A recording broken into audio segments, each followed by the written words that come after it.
Hello, and welcome back to Introduction to Redstone, brought to you by the good folks at Einstein's Workshop in Burlington, Massachusetts. I'm your host and instructor, Corey. If you're joining us for the first time, I strongly recommend watching my previous video. I'll be referencing it fairly frequently, and it has some good info. In this lesson, we're going to take a look at a new redstone element, the AND gate. When you want to make something that requires a lot of different inputs to activate, AND gates are an excellent choice.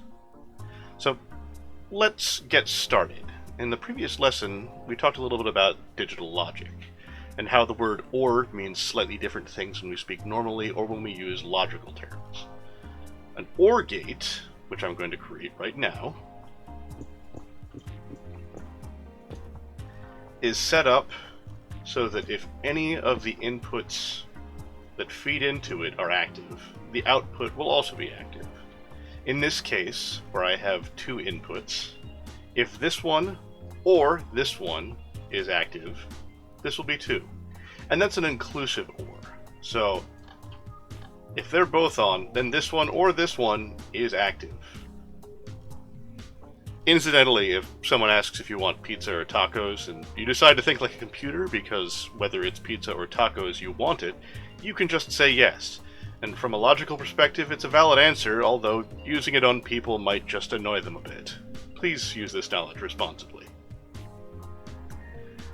Anyway, the difference between an OR gate and an AND gate is, well, I'll take out the wiring and just describe it in terms of speech.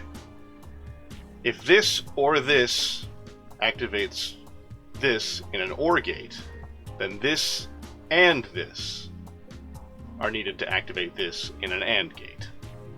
Let's take a quick look at our AND gate truth table.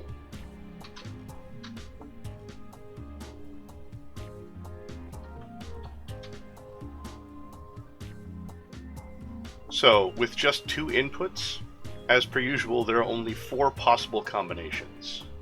If they're both off, so is the output. If either one of them is not on, then it's still off. The only time when an output on the opposite side of an AND gate is active is when all of the inputs going into it are as well. So I'm going to start by building a really simple AND gate. They come in a lot of different shapes and sizes, and we're going to look at some examples of that a little bit later on. But I'm going to start with one that is both simple and illustrates the way that it works very, very easily.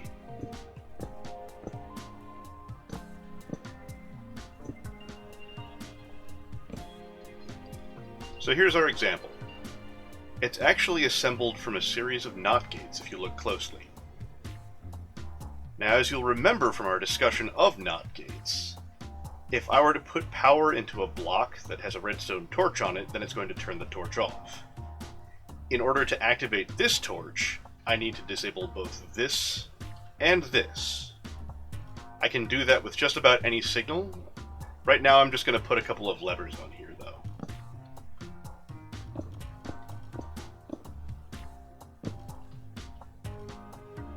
And let's add an output.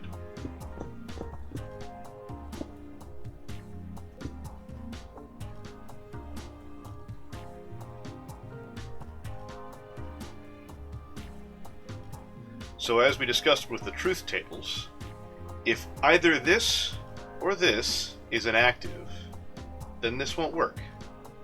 Only when this and this are active will the output turn on.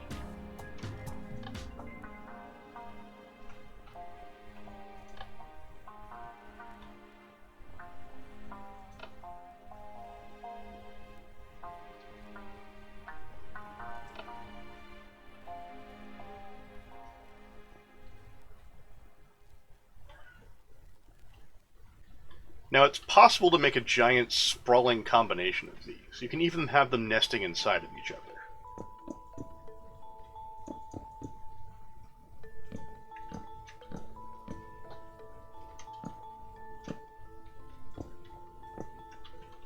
2 AND gates.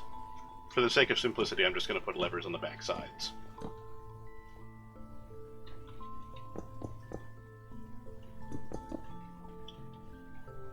They really do come in just about any shape and size, as long as you have a couple of different things that both need to be disabled in order to activate something on the other side.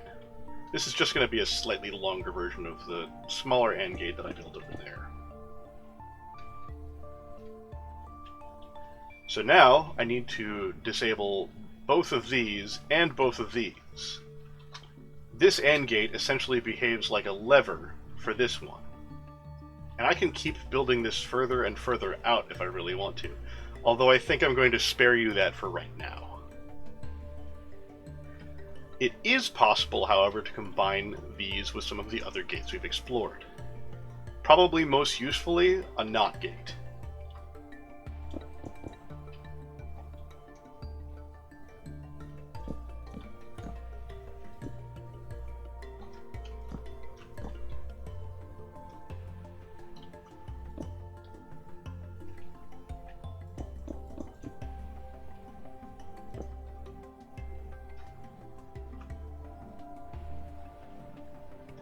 This is our standard AND gate.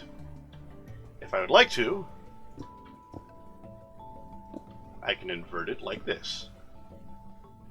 Now, if I want that lamp to go off, I need to have both of these switches flipped. If I've got a bigger combination of AND gates, I can put even more inverters here wherever I really want. Let's make another version of this, but invert some of those signals.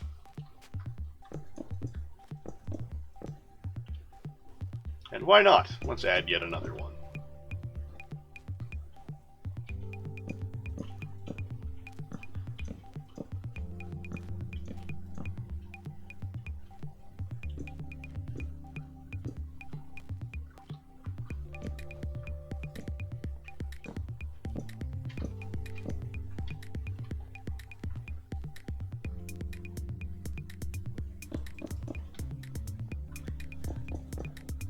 This ends up working sort of like a tournament. If you have an odd number of them, then eventually you're going to have to kind of whittle down the number of signals that you're sending until you really only have one left.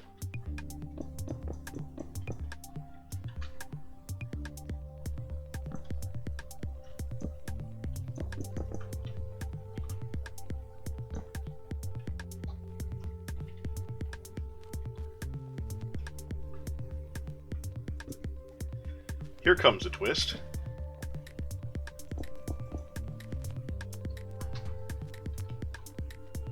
Okay.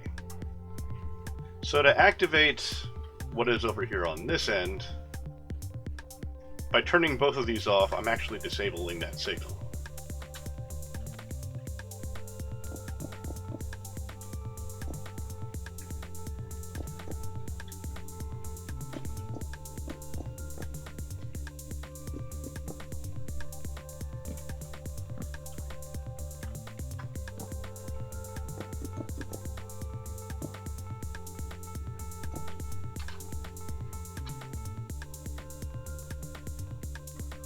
Okay. So, as per normal, these both have to be activated, and these both have to be activated. However, because of that inverter over there, these cannot be activated if you want the lamp to be turned on. I'm going to build a couple more inverters into here.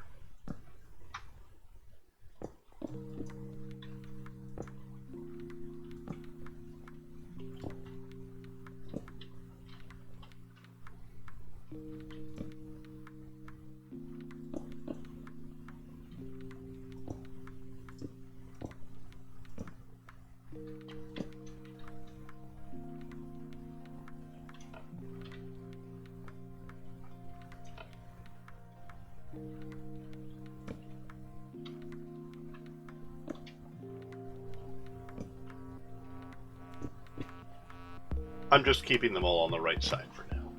This is an aesthetic choice.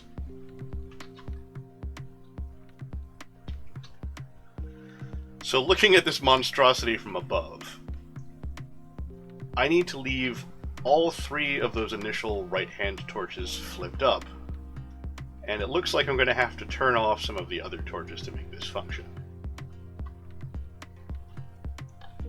This one and this one do the trick.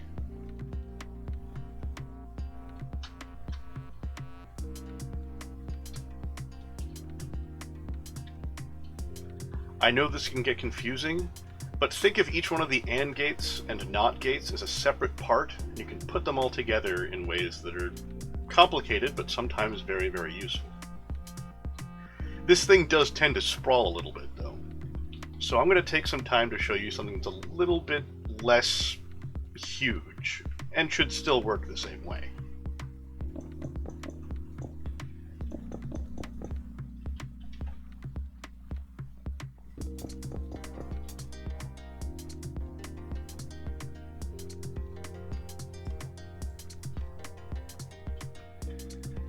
I like doing this in the form of a quiz. This is essentially the same kind of combination lock as is over there, but it's going to take up a whole lot less space.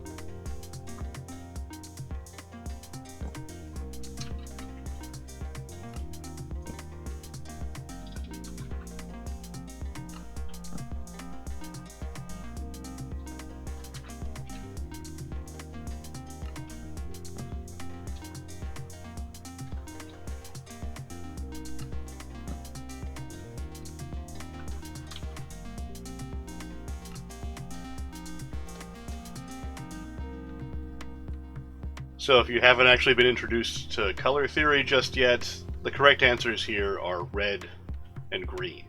All the others are going to be false. So the way that I make this work is I need to make sure that each thing that is going to be a correct answer has a torch on the back, thus turning it into a NOT gate.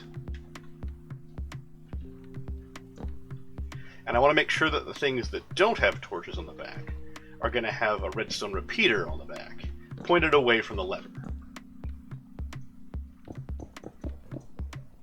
Some redstone dust there, a torch on the side,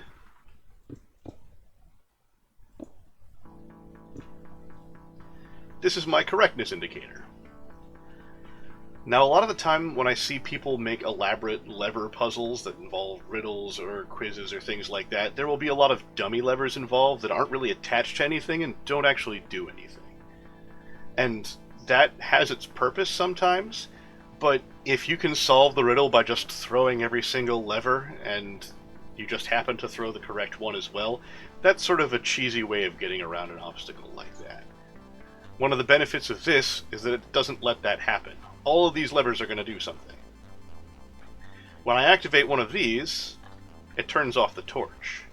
If I have all of my correct answers activated, then all of the torches on the back of them are going to turn off, and that is going to make this line here go off, which is going to turn on this torch, which is going to activate my output.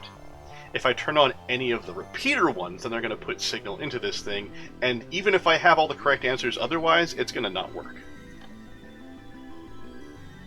There's the correct answer.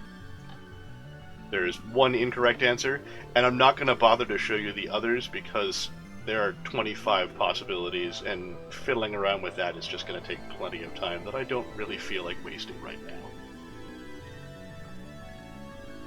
So I only have a little bit of time left. I'm going to try to use this to show you something other than a combination lock.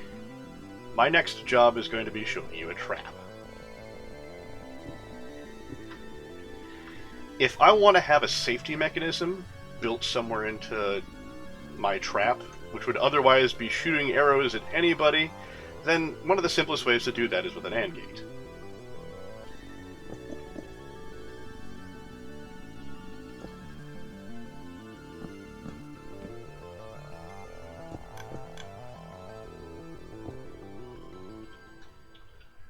I'm going to put in a fairly simple AND gate mechanism here.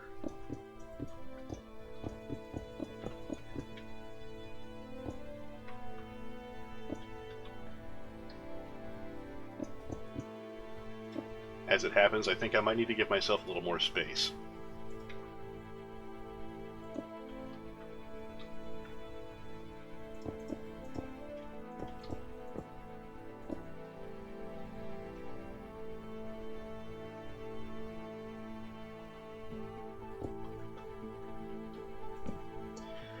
using a redstone repeater to isolate the signal.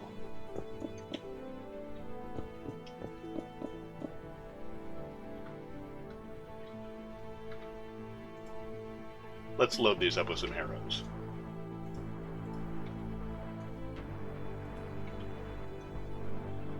Now with only one of these sides active, I can jump up and down this pressure plate and it's not going to shoot me. However, once I disengage the safety mechanism, shot in the face, and in the legs probably.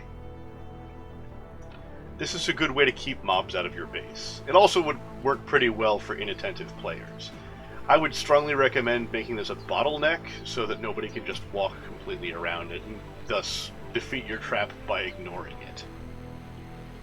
Anyway, that's about all the time that we've got for today. I could really spend hours talking about AND gates, but I'll spare you that and combine it with some other things in a later video.